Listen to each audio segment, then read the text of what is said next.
Lo primero que nos gustaría saber es en qué estado de la causa estamos y también atado a eso, cuáles son los derechos que se ponen en conflicto en esta causa.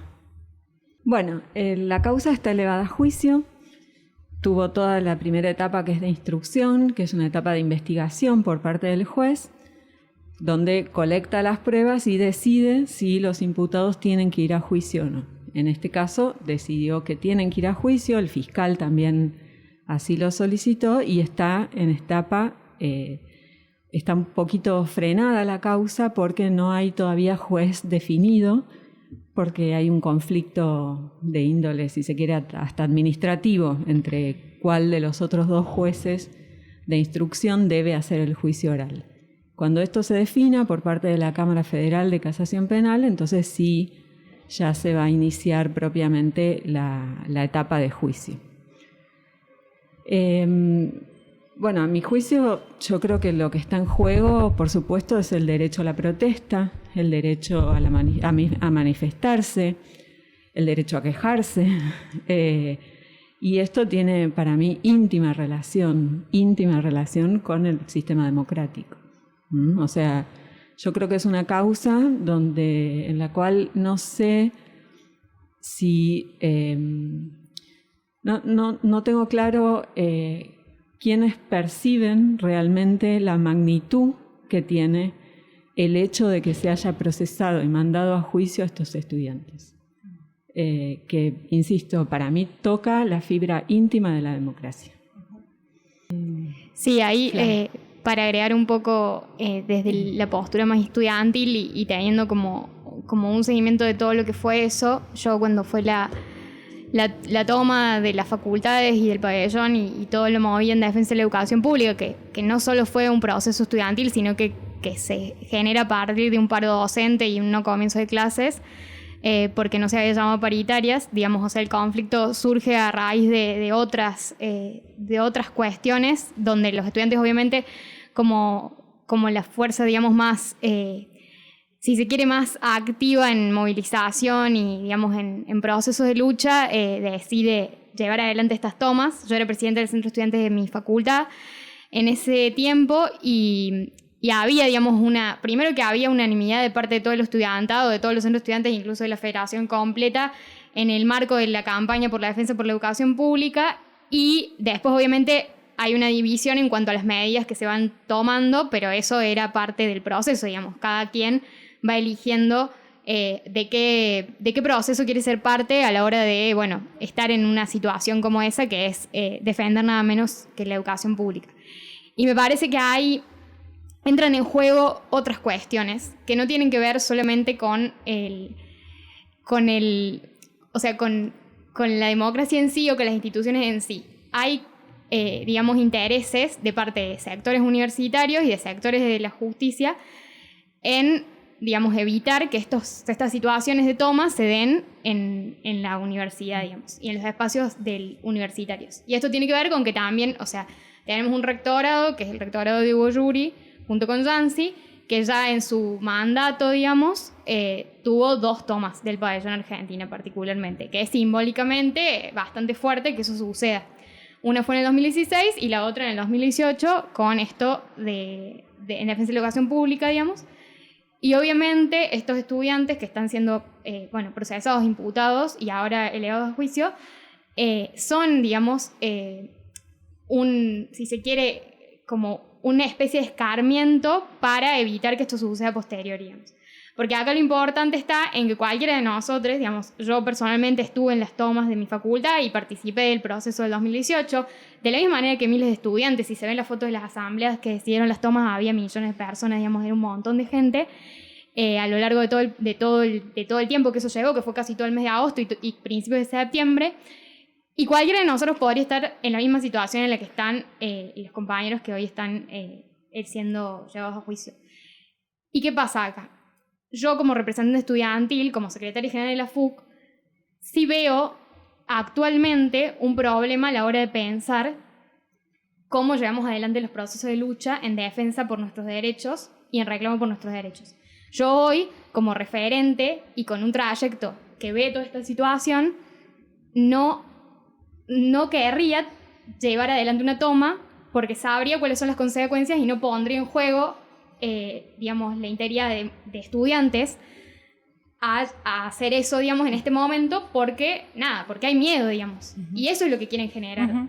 Me parece que es eso, mermar el proceso y mermar las herramientas que nosotros tenemos como estudiantes desde hace años, digamos. O sea, porque en 1918 también hubo una toma, digamos, cuando fue el Cordobazo también se toman pabellones, o sea, como que hay un proceso de lucha histórico en el movimiento estudiantil cordobés. Y que esto pase ahora tiene que ver con eso, digamos, con poder frenar posibles futuros movilizaciones o tomas, o sea, como herramienta que podamos tener nosotros a la hora de querer luchar y defender nuestros derechos, digamos. Absolutamente, como una especie de efecto disciplinario, digamos, como un mensaje que se dirige ahí, digamos, los estudiantes. Sí, comprendo. No sé si Flavia querés agregar. Sí, a mí lo que me intriga muchísimo desde el inicio de esto es la idea de que las estudiantes están acusados de haber usurpado, ¿no? Yo no soy jurista y no me voy a meter en esas cosas, pero soy alguien que se dedica a las humanidades y a la filosofía y entiendo el sentido del término usurpar. Quiere decir ingresar y apropiarse y usar algo que no es propio, que es de alguna otra persona, ¿no? Y generar X daño. Entonces yo ahí veo dos problemas. El primer problema es que, como bien se ha dicho hace un momento, el proceso de lucha fue un proceso nacional. Ese proceso tuvo tomas, e incluso tomas de igual o mayor duración en muchas universidades nacionales. Por ejemplo, la Universidad de Buenos Aires. Hubo tomas, como bien ha dicho Francisca, en una pluralidad de pabellones de nuestra universidad. Por ejemplo, en el pabellón de la facultad en la que ahora me toca ser decana, en esa época era vicedecana. Y en ninguno de estos casos hubo ninguna situación de elevación, primero de imputación, proceso, elevación a juicio y todo ese asunto. Entonces, surge dos preguntas. La pregunta, ¿qué pasa aquí con esta idea de que cuando los estudiantes y las estudiantes llevan adelante una acción de lucha absolutamente validada por la historia del movimiento estudiantil en Argentina, en Latinoamérica y en todas partes, una acción de lucha que debería haber tenido una solución política? Y yo aquí quiero destacar que el rectorado se tomó 15 días para constituir una comisión de diálogo que en su mayoría estaba constituido por decanos y decanas de la oposición.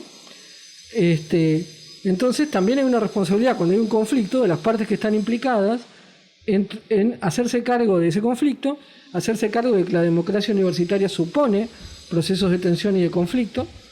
Eso es un elemento que me parece central, ¿no? Que cada uno tome la responsabilidad, lo cual supone reconocer el conflicto, ¿no? Y que el conflicto es parte de la dinámica institucional universitaria. En ese sentido, parte de la democracia universitaria para este caso. Entonces, la idea de que los estudiantes tomaron algo, se apropiaron de algo, utilizaron algo que no les correspondía, desde mi punto de vista es absolutamente falsa.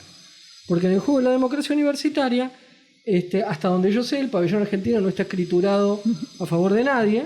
En todo caso, las denuncias que puede haber habido de privados que tuvieron dificultades laborales en torno a sus tareas, el bar que hay ahí en ese lugar, bueno, eso es un problema del rectorado que ha hecho esa concesión a un privado dentro de un edificio público que tiene que resolver el rectorado, no los estudiantes. ¿Sí? Y finalmente, ¿qué le pasa a la Justicia Federal de Córdoba? Porque esta causa se inicia por una acción de oficio, ¿no? Porque más allá de la presentación que hizo Yancy Ferreira en términos de dar cuenta de lo que estaba aconteciendo, que es una cosa que una autoridad universitaria puede hacer, nosotros con Juan Pablo Abrat, el decano de ese entonces, y yo como vice, decidimos no hacerlo. Nosotros también podríamos haber ido a hacer un hace presente en la justicia, no lo hicimos. Tuvimos un diálogo con los estudiantes, establecimos unas reglas de juego para ese proceso que entendíamos como un proceso de lucha de toda la comunidad. Bueno, pero lo que hizo Yancy Ferreira tampoco fue estricto sensu una denuncia. La justicia federal opera de oficio a partir de la fiscal Filoniuco en su hora, del juez Bacanar Baja, y se continúa todo lo que se continúa.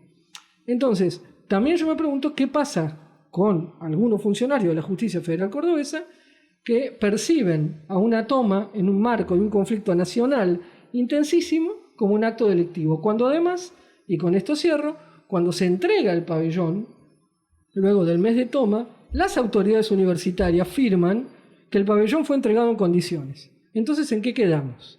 ¿No? Aquí hay otras cuestiones en juego que son sin duda de vital importancia, no solo para Córdoba, sino para nuestro país, y digo más, así como lo fue la reforma del 18 para la región, ¿no? Y que pasan por lo que han señalado las compañeras recientemente.